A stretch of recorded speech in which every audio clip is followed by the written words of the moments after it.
I met somebody at a conference, and he said, I've killed way more oysters than I've grown. And he kind of said it as if it was like a point of pride. And, I'm sitting there like kind of rose-colored glasses on. I'm thinking that I'm the best thing to hit oyster farming since sliced bread. And then my first winter, I lose like 90% of my crop. And I'm like, that guy knows what he's talking about.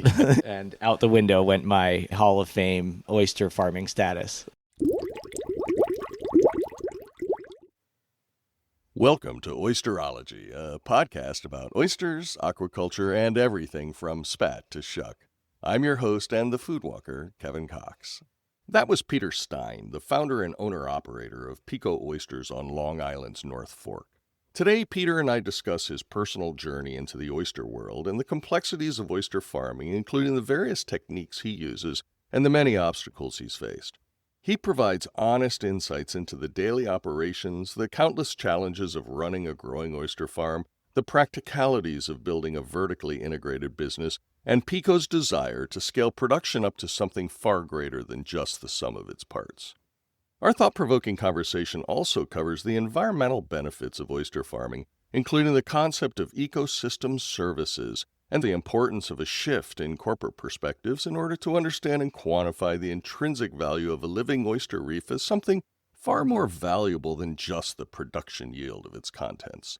In considering nature's intrinsic value in business models, Peter offers a fascinating perspective about the intersection of aquaculture, sustainability, and big business. So slurp down that half shell in your hand and then think about the greater value of where it came from as we talk about doing good and doing well, producing food close to its destination, the challenge of growing large while still feeling small, the barriers to entry in oyster farming, the intrinsic value of oyster reefs, and putting nature on the corporate balance sheet, with my progressive-minded and visionary entrepreneur-turned-oyster farmer guest, Peter Stein. Peter Stein, thank you so much for being my guest on Oysterology today. It's fantastic to have you. Now, you are the founder and owner of Peeko Oysters up on Long Island. Is that right? Yes, sir. Where on Long Island? Because I know Long Island is, long. Long Island is long. We are in a tiny little town called New Suffolk, which is about midway out on the North Fork of Long Island. So as you come out of New York City, both Queens and Brooklyn are on Long Island, technically speaking. And then the island splits into the North Fork and the South Fork. The South Fork is where the Hamptons are, Montauk, Amagansett. On the North Fork, you have a bunch of hamlets. I live in East Marion, which is about 7 miles from the very eastern tip of the North Fork. And Peeko Oysters is stationed in 2 facilities. One is technically in the town of Southold, and then one is technically in the town of New Suffolk. Now, do you have a background in oyster farming or aquaculture, or is this something you got into later in life? More the latter. I love the water. I spent my childhood and adulthood recreationally on the water, doing a lot of different fun activities. But this was something that I got into as a result of getting fired from a job. And I hate when that happens. Yeah, I mean, hey, look, I am definitely a glass half full type of person. So doesn't mean that I don't get down every once in a while. It just means that I am positioned to look at things from what's the silver lining to this? What's the small blessing behind it? And how can you turn a crappy situation into a positive one? So why oysters? I think I can sum it up in one sentence, is that I view oysters as an amazing way to do both well and good at the same time. And to expand on that a little bit, oysters, as you know, running your podcast, and many people who are fans of oysters in terms of consuming them know that they are filter feeders, that the cages that we use to grow them provide habitat and sanctuary for additional finfish species. There are all sorts of what is becoming a more commonly used phrase and a more commonly known phrase, ecosystem services associated with oysters. That's the doing good part. The doing well is that there's an established market for them, that there is a established and hungry consumer base for them. So we know that we can sell them. If we can grow quality oysters, I know that I can sell them. So it is a way to make a living and also feel really, really good about the natural world benefits that we are providing by making that living. How did you start Peeko Oysters, and what was the process that you had to go through there on Long Island to do that? It's a tough question to answer simply because it's hard to sum 7 years of work into a couple of minutes. But as mentioned, got fired from a job and started to think about aquaculture, farming, more broadly speaking. The first thing that I started to look at was actually vertical farming. So the idea of turning empty warehouses into multiple levels of production capacity for mostly what is being done in the world of vertical farming is leafy greens. But that was fascinating to me, the use of both hardware and software technology in order to produce food closer to its destination. I mean, this comment is not about oysters, but it is pretty absurd that if you go into a grocery store in the Northeast and you buy a package of lettuce, most of that lettuce is grown in California. And what is lettuce? Lettuce is like 95, 98% water.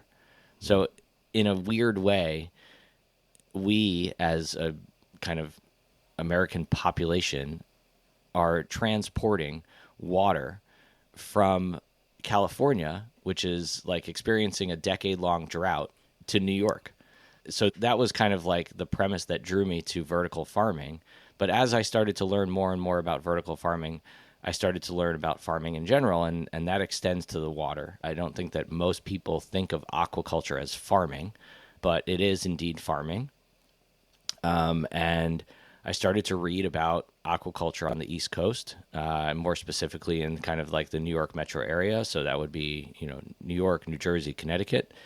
I read an article about a pioneer in this industry. His name is Bren Smith. He runs a organization, a nonprofit called Green Wave, and he won a prestigious prize back in 2015 that I started to read about, and that got me extremely curious.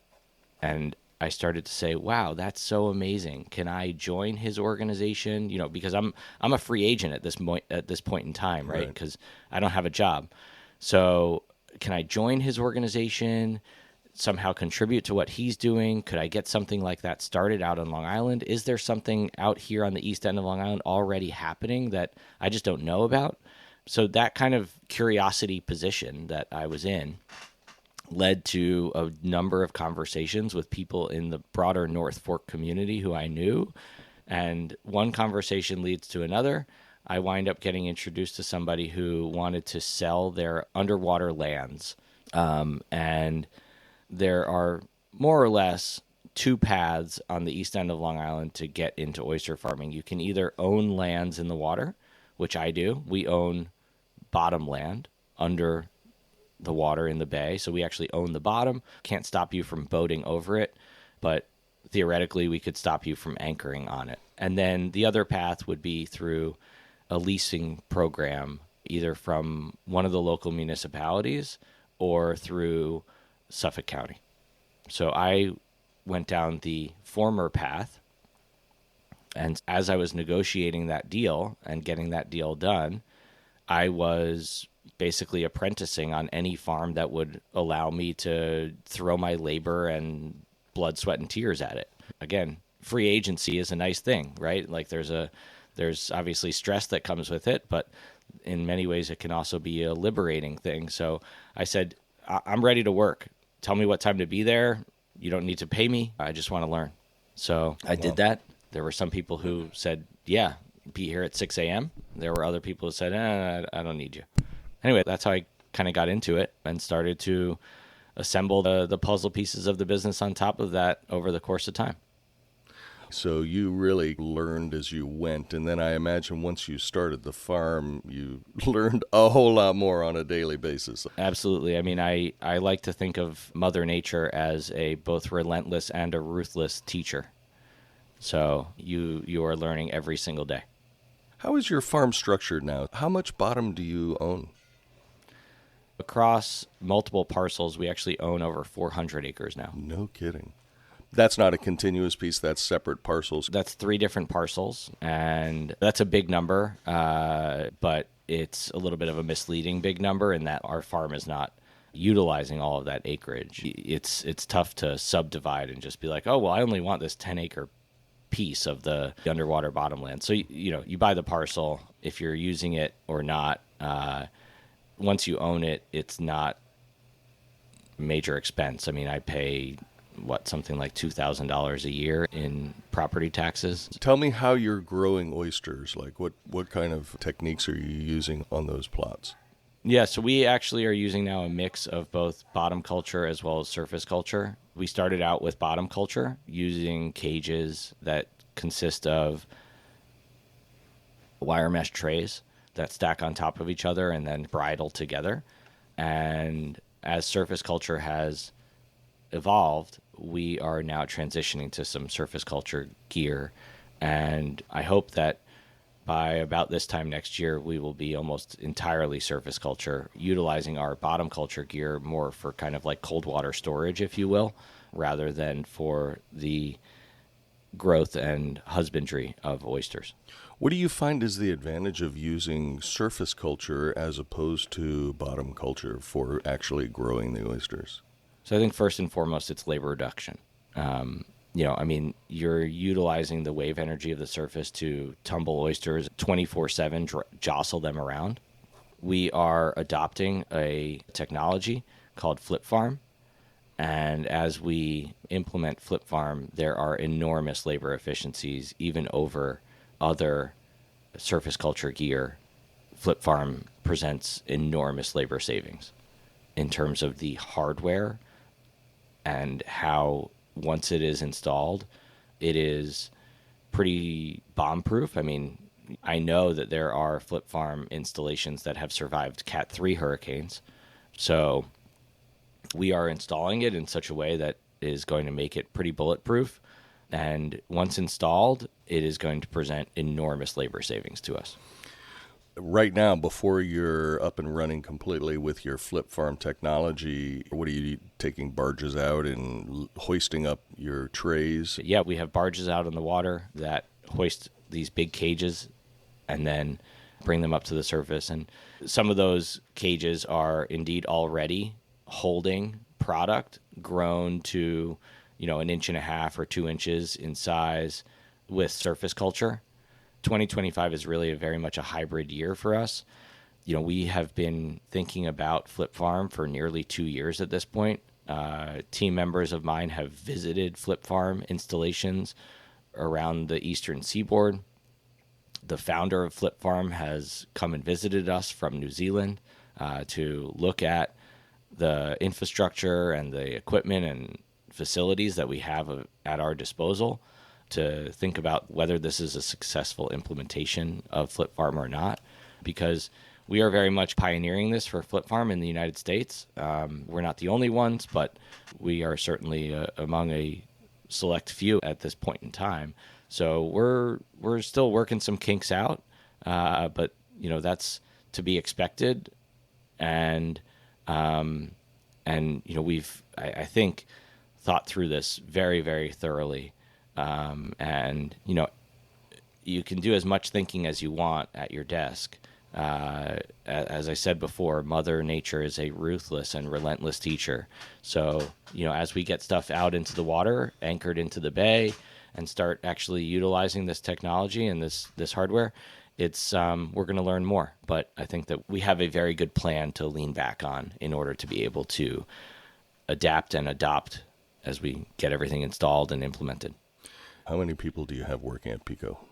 Across the organization, we have basically 12 full-time people, and then there are some part-timers as well. because it's not only a grow out operation, but we are pretty close to a completely vertically integrated business at this point. We run a hatchery as well as doing all of our own sales, marketing, and distribution. Tell me a little bit about your hatchery.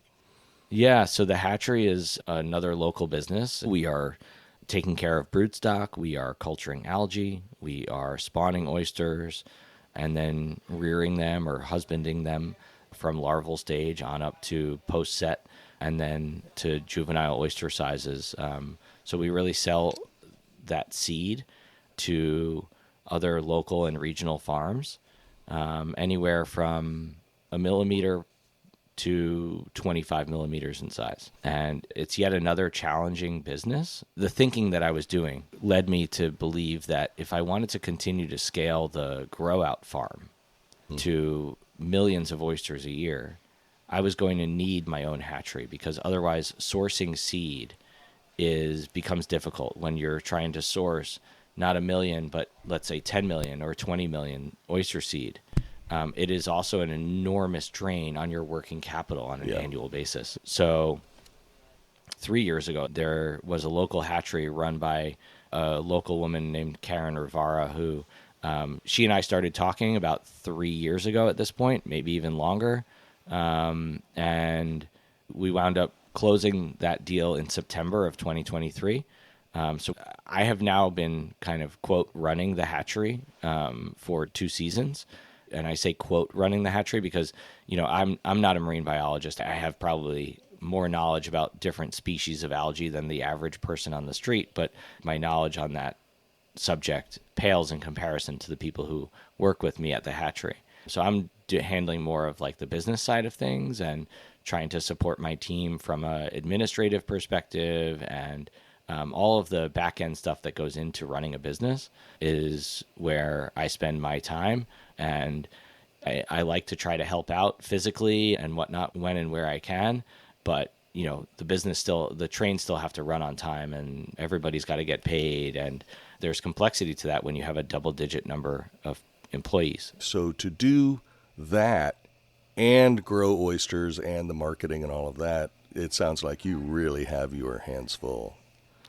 The short answer to that is absolutely yes, unequivocally yes. There are enormous challenges to do what we're doing, but I think that there are also really big benefits to it as well in terms of the longer term growth prospects of the company and opportunities that we see presented to us in terms of, speaking engagements, opportunities to do private dining room events with both restaurants as well as like corporate organizations, food service organizations, right? And that is a result of sales efforts, right? And it's not just like, hey, I'm here to sell a widget. Like, we're here to really talk about oysters and really think about oysters in the same way that we talk and think about the level of maturity of the wine industry, right? I mean, I probably fall more into the category of the guy who's ready and willing to buy like a bottle of $2 Chuck off the shelves at Trader Joe's.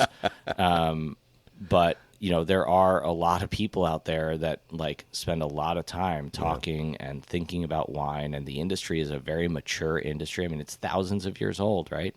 You have laws in France and Italy that govern how you can market and how you can talk about different varieties of grapes, et cetera, et cetera. I don't know that oysters in my lifetime will mature to that point, but I think that we are trying to bring some of that maturity, some of that sophistication, and at least try to incorporate some of that into the world of oysters. So in addition to the hatchery side of propagating oysters, you must then have a husbandry side of it with a flupsy and that sort of thing to take your oysters from the hatchery before you're ready to actually put them out on the bottom? Yeah, it's true. So we do have 2 flupsy sites and tens of flupsy barrels. Mm-hmm. I am not a big fan of flupsies, and I wish that we could avoid flupsies, but for right now, they are kind of a necessary evil. I don't mean to be so negative on a piece of equipment, but they just are finicky. They're a great way to grow juvenile oysters from about 2 millimeters on up to about 8 or 10 millimeters, but they're pretty labor intensive. And I would like to think about ways to kind of avoid flupsies. And that's perhaps a little bit of a harsh way of describing a flupsy. But that being said, I think that for right now, they're the tools that we are going to be working with, at least for that kind of short life cycle stage of an oyster, from 2 millimeters on up to, let's call it about 10 millimeters in size. But we are aiming this year and next year to get the oysters out of the flupsies as soon as they do achieve 10 millimeters in size, and reduce our reliance on flupsies. But I would say that it is not the biggest bottleneck for us to solve. There are probably a couple of other bottlenecks that are ranking higher on our priority list than eliminating flupsies altogether. What are those other bottlenecks that you're struggling with? So implementing Flip Farm is one of them. And at a certain point, as we continue to scale, distribution is going to be a little bit of a bottleneck. And then just like the sorting and the counting of oysters becomes a bottleneck. Sorting oysters by hand is not the fastest way. I think about like the berries industry, right? I mean, like think about going into any grocery store in the United States. Like you can walk in and you can get a clamshell plastic container of strawberries or blueberries or blackberries or something like that. And you can do that basically 365 days a year, right? For very good reason. We don't think about all of the work that goes into that clamshell container of strawberries being on that shelf 365 days a year. And if you start to unpack that, it's huge efforts that go into that. And I find it fascinating that there are like all these types of industries and products that we just kind of take it for granted. But each one of those clamshell containers is not packed by hand, right? There's highly sophisticated, highly engineered pieces of equipment that pack these things in space-efficient ways and do so with the lightest touch that you can possibly have in order to not damage the berry. And that's really cool and really fascinating. And there is indeed technology that we can utilize in the world of oyster farming to do the same thing. I would think the problem for a lot of oyster farmers, and this is something maybe you've experienced especially as you were starting up, was the barriers to entry are very high for buying that kind of equipment. I would imagine that, you got to grow and sell a hell of a lot of oysters to be able to support some of the costs of these technologies, I think. You're absolutely right. There's a laser sorter for oysters. Just the piece of equipment itself is going to be six figures. Yeah. And then if you start to really think about that, okay, well, where are you going to put that piece of equipment? What are you going to just stick it in a shipping container? Well, now you have to plumb that shipping container. You have to electrify that shipping container. You have to light it. You have to drain the water that's being used. Again, we take the clamshell container of strawberries a little bit for granted. Like, okay, well, you don't just buy this piece of equipment and then it's like, okay, yeah, yay, we're off to the races. And then there are hiccups. Like, I know people have used the laser sorters. I think the promise of them, the concept of them is wonderful, but like in practice, they don't always work as well as you want them to. So now you've invested into the six figures to have this piece of equipment, and you're like, oh, shit, it's not as great as I thought it was going to be. So now you have to tweak it, and you have to go back and forth with the manufacturer, and you have to say, oh, well, this isn't working. Oh, well, we can tweak that, and we have to send a tech out, and that tech is coming from Prince Edward Island, and now you have to import from Canada different pieces, and the current administration certainly isn't making that any easier or less expensive. And now all of a sudden a year has gone by and you've barely implemented and installed this new piece of equipment that you've spent into the hundreds of thousands of dollars on. Yeah. Flip Farm is no different. So I think you have to be operating at a certain scale in order to warrant the investment into these pieces of equipment. If you're producing 50,000, 100,000 oysters a year, like just do that by hand. Like that's just, it's not worth it. Yeah. I do believe that there is opportunity in the oyster farming industry for models that are seen in other ag industries for what they call contract growing. And there are some examples of this that already exist in the world of oyster farming. I think Island Creek does a little bit of it up in the Duxbury Bay area. I mean, if you look at other industries in the broader world of ag, contract growing exists left and right in poultry, dairy, viticulture, all sorts of stuff. So I think that there's a lot of opportunity for businesses that are achieving scale to bring that infrastructure to the benefit of other smaller farms. And there's a lot of mutual benefit to be had there. So contract growing is where basically you will farm out your production of, let's say, oysters to small oyster producers from different areas who may then grow and sell directly to you so that you can add them to your farm. Is that sort of how that works? I think in a nutshell, you've described it accurately. I think there are a lot of different kind of shapes and forms and tweaks that can be made to that concept. But I think conceptually, you've described it accurately and succinctly. This brings me to something that we had talked about before we started recording, and that was utilizing some of your technologies that you've invested in as a service to smaller farmers who don't have that ability. Tell me a little bit about your thoughts on that. Yeah, well, I think that is kind of in a nutshell why contract growing exists, right? To just draw from an example outside of oyster farming, here on the North Fork of Long Island, there's a prominent history of growing grapes for wine. It's nowhere near the maturity of Napa Valley or anywhere in France, but the first vineyard got started out here in the early 70s. And now you have farmland where, you know, I could enter the wine industry and I could say, you know what, I have a warehouse and I'm just going to utilize this warehouse to install all sorts of different pieces of equipment for the pressing of grapes and the fermenting of the grape juice and the production of wine. But I'm not going to actually grow grapes. I'm just going to buy the grapes from you, Kevin, because, Kevin, you have 150 acres that you grow grapes, and you are expert at soil health, at plant health. You are a viticulturist, right? Yeah. And you're not a winemaker, but you know how to grow great grapes, right? And the challenges that, again, Mother Nature is going to throw at you, and you can adopt and adapt to the challenges that Mother Nature throws at you on a seasonal and, if not, a weekly basis. So you grow fantastic grapes, and that's what you do. And now you sell those grapes to me, and I have this warehouse, and I'm a winemaker.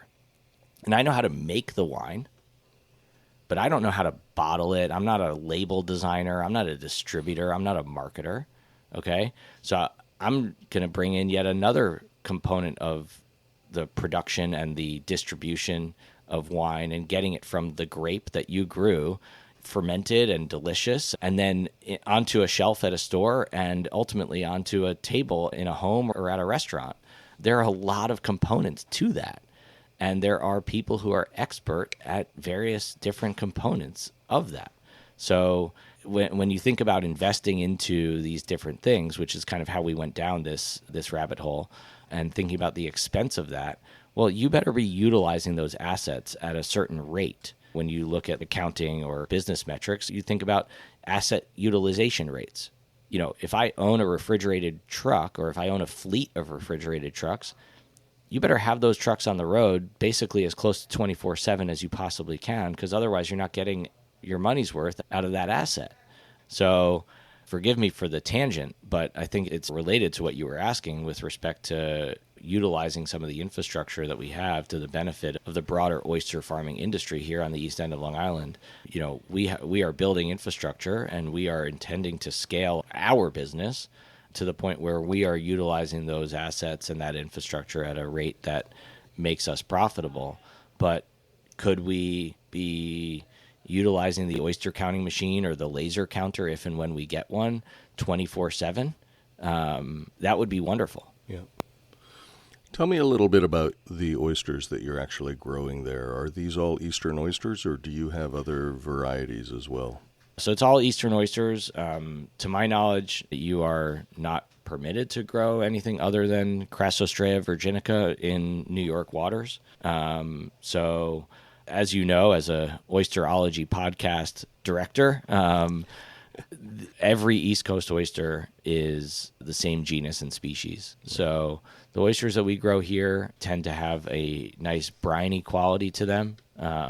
Usually the kind of common description is a briny punch up front and a sweet, clean finish to them. That's typically how I describe the oysters in terms of flavor profile and whatnot. Are you selling principally for the half-shell market, or are you also canning or doing anything else? Yeah, just the half shells. So we sell directly to restaurants, and as I mentioned, we do all of our own last mile distribution currently. Man, talk about a soup to nuts operation. You guys are I think doing it all. the only way that we could become more vertically integrated would be as if we had our own restaurant, which I think my cardiologist would probably advise against it. Nobody wants to work that hard if they don't have to. That's my thinking. Yeah.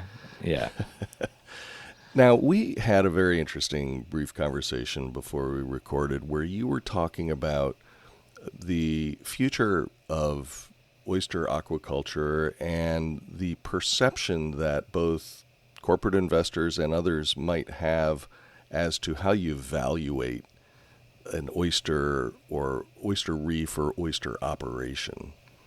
And you were talking about looking at it as more than just the sum of its individual parts or their per unit value versus kind of a bigger picture.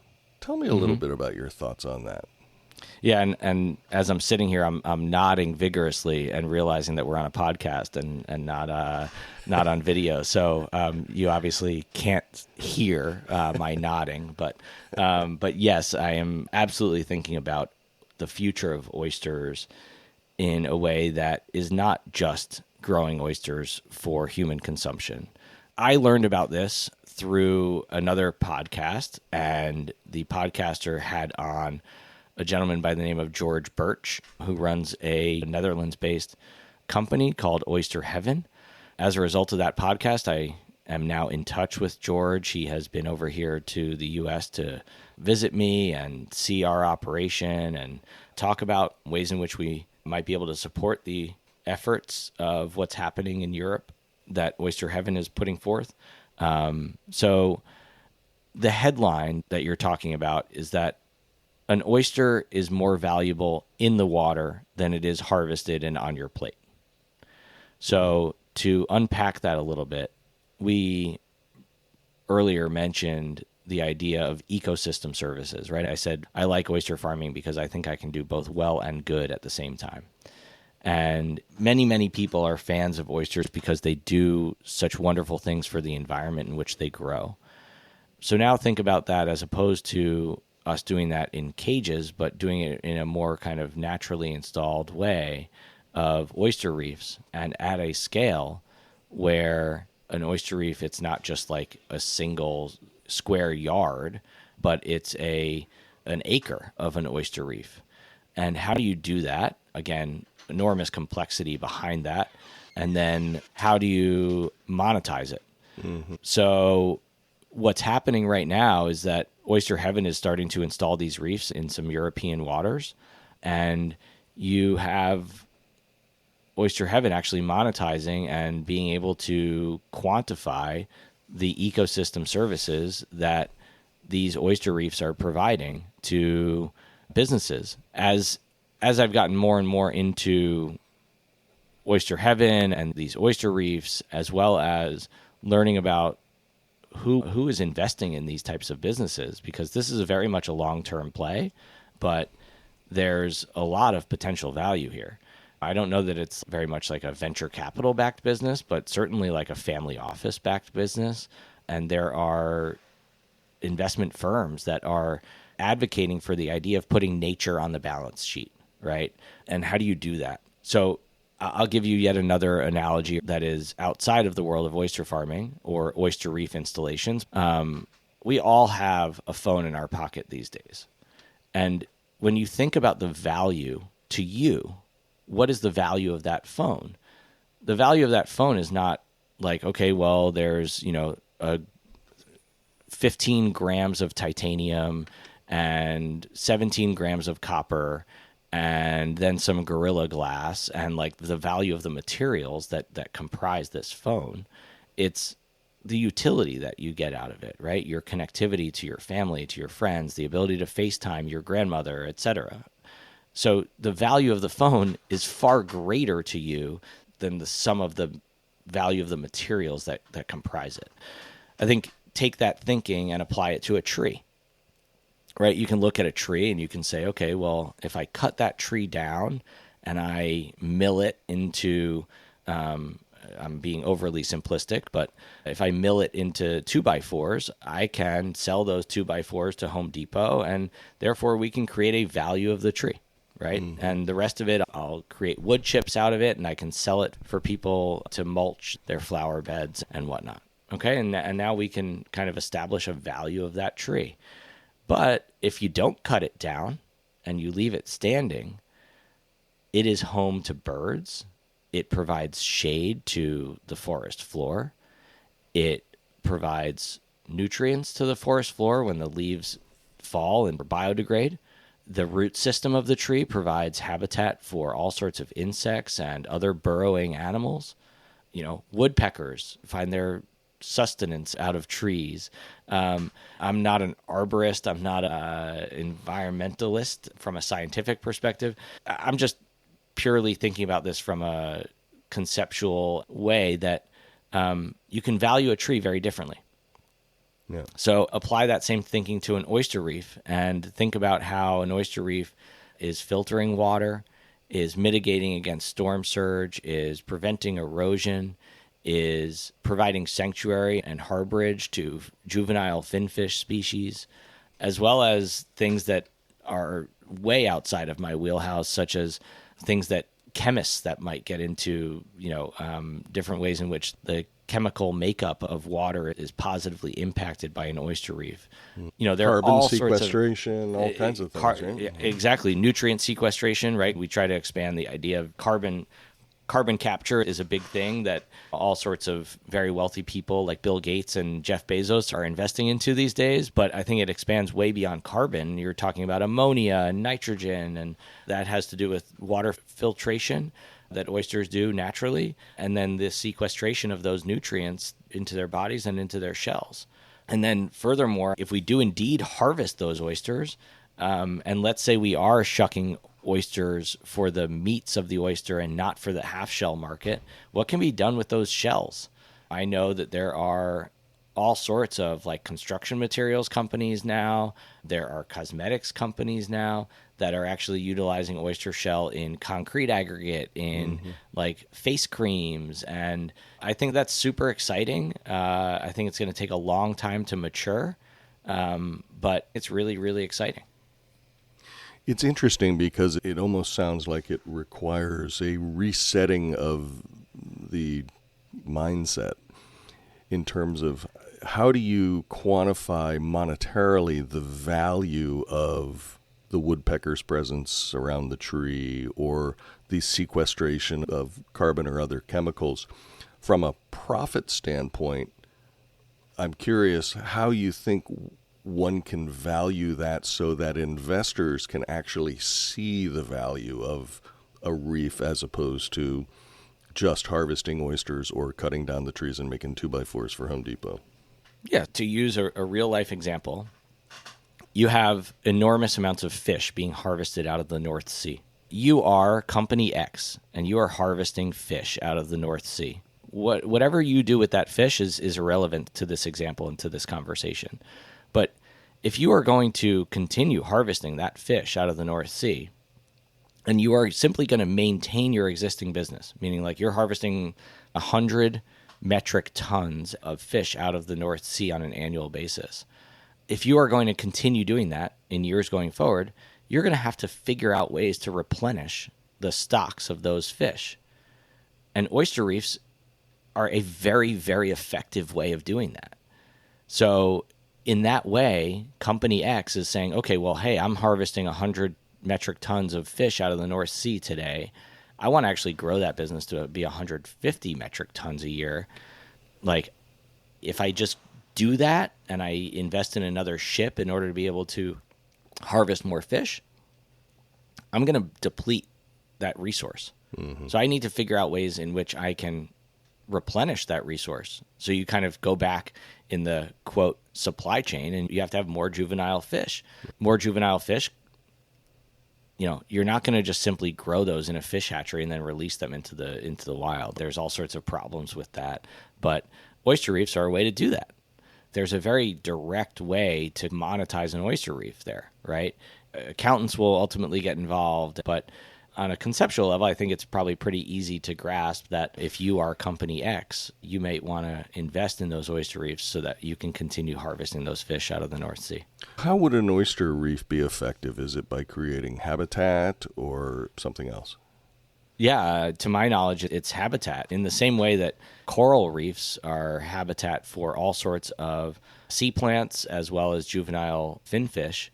Oyster reefs function very much the same way. I mean, you don't see a lot of coral in this area of the world, but we do have reefs. I mean, you go back 100, 200 years, oyster reefs were everywhere, and we have depleted those oyster reefs. You can take a very capitalistic approach to this, right? You don't have to be kind of this tree hugging type of person, but there are multiple approaches that are satisfied and should be fans of this idea. We need to be using the ocean without using it up. And I think if you really start to internalize what that means is that nature is really good at creating balance. And there are a lot of ways in which you can get behind that, from a profitability perspective, from a conservation and preservation perspective, even from a nutritionist's perspective. How do you show the value to corporations and investors who are still stuck in maybe a different model? As slow as it may be, there are definitely companies, individuals who are trying to figure that out. How do you understand the value that an insurance company might see in an oyster reef versus the value that Pellegrino might see in an oyster reef? This is not easy work. This is a very in-depth understanding of what happens in corporate boardrooms, as well as just being able to describe it succinctly and convincingly around exactly what you're asking. So unfortunately, I don't have the answer to that question. Have you had much experience with oyster diseases, die-offs, or vibrios and that sort of thing that affect your ability to produce or to sell your oysters? I mean, knock on wood, not really. There are always challenges that we face in terms of different ways in which oysters can be adversely affected by bacteria or sponges or algal blooms. Yeah. But we have not had anything that wiped out our crop, except for in my first 1 or 2 seasons where I didn't know my ass from my elbow. Not that I do now, but we have multiple different sites on which we can grow oysters because these different pockets of the bay might be affected by an algal bloom. And, I think that there's benefit to creating the opportunity for redundancy in the same way that tech companies have data centers, and those data centers are backed up in different geographies. We have something similar on a smaller geographic scale. We are building redundancy so that way we can prevent against some sort of catastrophic loss to our crop. On that whole learning process, I think I had a couple of different farmers who have said in one way or another that you don't really have a lot of credibility in the eyes of other oyster farmers unless you can say, in rough terms, how many millions of oysters you've killed in the process of learning to grow them yourself. Absolutely. I mean, my first couple of years, I definitely killed more oysters than I grew. And I'd say that our mortality rates are still higher than I'd like them to be. Yeah. I met somebody at a conference, and he said almost the exact words that you just said, is that I've killed way more oysters than I've grown. And he kind of said it as if it was like a point of pride, a rite of badge of passage. honor. Yeah. Yeah, badge of honor, exactly. And, I'm sitting there kind of rose-colored glasses on. I'm thinking that I'm the best thing to hit oyster farming since sliced bread. And then my first winter, I lose 90% of my crop. And I'm like, that guy's knows what he's talking about. Yeah. And out the window went my Hall of Fame oyster farming status. Again, that goes back to what I said about Mother Nature being a very ruthless and relentless teacher. That's so true. What would you say are your biggest challenges facing you right now with Peeko? There are a lot of challenges. Day-to-day basis, we're facing challenges in terms of just it's a complex operation. I think growing a business is really, really hard, right? Running these separate businesses and kind of coalescing them into one is definitely a challenge. I very much want people that work with me to enjoy their jobs, to gain satisfaction out of it, to be satisfied both in terms of personal fulfillment as well as financial fulfillment. That is kind of, I think, a bigger, broader challenge. But then you have the day-to-day stuff of, a couple weeks ago, we actually were scheduled to speak, and I had to cancel. I had to postpone because we had a boat sink. So my crew gets out to the farm at 5 o'clock in the morning, and they're like, Pete, the boat is not here. And so, that completely derailed not only my day, but my week, right? But our customers still expect oysters, right? So how do we do that while recovering a boat from the bottom of the bay, while dealing with an insurance company, an insurance claim, while dealing with backup plans and shifting operations from one boat to another and cataloging or inventorying the loss of the equipment that we had on the deck of that boat that is now scattered somewhere across the bottom of the bay, probably never to be found. A boat sank, but like the dominoes are still falling as a result of that 2-3 weeks later. Then there are the longer term thinking things around how do we continue to grow this business? How do we move not a million oysters a year, but 10 million oysters a year while still maintaining that kind of like close to home, close to the food, close to the source, close to the bay feel for all of our customers. And then thinking about, hey, do we want to have like larger marketing efforts? And how do we talk about our brand? What are our brand guidelines? What's our brand color palette? Like, so these are kind of the higher, more strategic level types of thinking challenges that we're going through. I mean, I'm shifting from a cash to accrual accounting basis. And like that requires day-to-day work in order to make that shift. And how are you inventorying product, and not only inventorying product, but inventorying labor. And that labor therefore goes on your balance sheet and then comes off of your balance sheet. And it's a much more sophisticated way to do accounting for a company, but it requires work. Those are the challenges that I face on a daily basis in between the insurance claim and in between the ice machine breaking or the delivery vehicle needing an oil change or all of these kind of day-to-day little fires that have to be put out as well. It's so much more than just getting in the water and growing oysters, isn't it? Kevin, I cannot tell you how much I wish I could just be like, you know what, I'm just going to go physically work on the boat all day. I would love to do that. I really, really would. And I find it a lot of fun, and I try to afford myself the opportunity to do so every once in a while. But I will tell you, when I do spend the day doing that, I come back to an inbox that is full, to 50 unread text messages, et cetera, et cetera. Hey, it's a lot of fun running a small business. You just have to kind of have the appetite for it.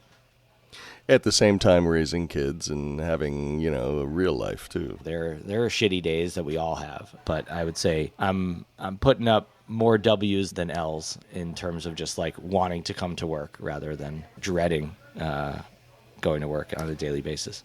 Well, I have to say that as good as that is, I could listen to you all day long. And well, you are absolutely fascinating, and you bring a perspective to oyster farming and the future of aquaculture and the different ways to look at it that I find very refreshing and vitally important, actually. Well, Pete, thanks so much for your time, and I know just from listening to this alone how busy you are, so I'm so grateful to you for taking the time out of your busy schedule to talk to me and help our listeners understand what you and Peeko Oysters are doing. It's been a pleasure, Kevin. Thank you.